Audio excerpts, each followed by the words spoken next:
So I was reflecting on decisions and choices that I've made um, in relationships, and I just had the question like, why? Why did I allow so much? Why did I stay through this? Why did I try to change the mind of another instead of just moving forward, instead of letting go? Why was it so hard for me to detach um, from a situation? When I asked that question, it made me think about Genesis chapter 2.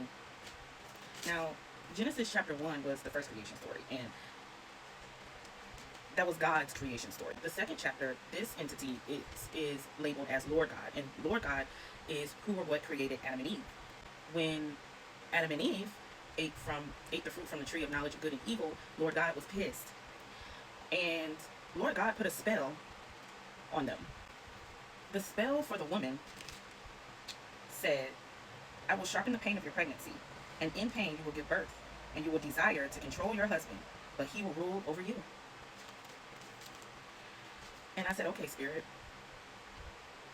what are you saying?" At the time, I wasn't thinking about it as a spell, but after I read it, I said, that sounds like spell work.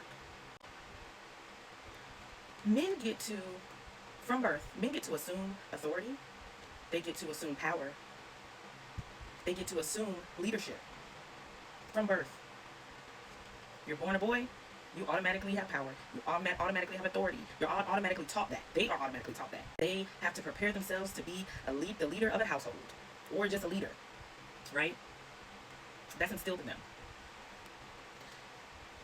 Especially once they become adults and start to have relationship with women. As women, we also have power. We also have authority. We also have leadership character. We also have leadership skills. But we are not taught to stand in that. That is not something that is usually just instilled in us and taught to us. We would be considered aggressive and masculine. So when it comes to the relationship dynamic for men and women, because men automatically stand on 10 in their authority, in their power, in leadership, especially when they come into relationship with us as women then we assume that we are lower than. We assume the position of being under him. And when it says that when Lord God told woman that she will desire to control her husband, I see where we do that. I see where that spell work moves within us as women. Because we do. Men will do them. Men center themselves. Men put themselves first. They show us who they are. We will try to change their minds, get them to do what we want them to do, get them to talk how we want them to talk, act how we want them to act, all to be with them so that we can be comfortable.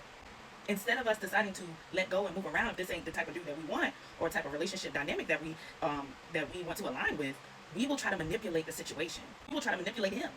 That's control. That's a form of control.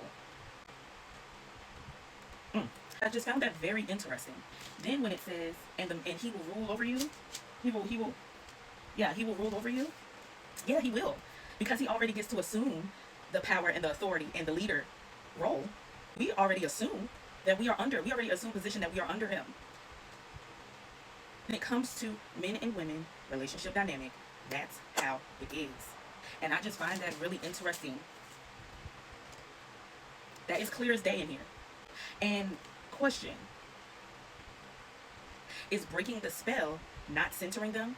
Breaking the spell, centering yourself, putting yourself first, walking in your authority, walking in your power? When we do that as women, the relationship is over. We're too masculine. We're too aggressive. We're problematic. Very interesting. So it just made me think about like, is the relationship dynamic between men and women a spell? Is that spell work from Genesis chapter 2? Because Lord God spoke that over women, over women. It's interesting.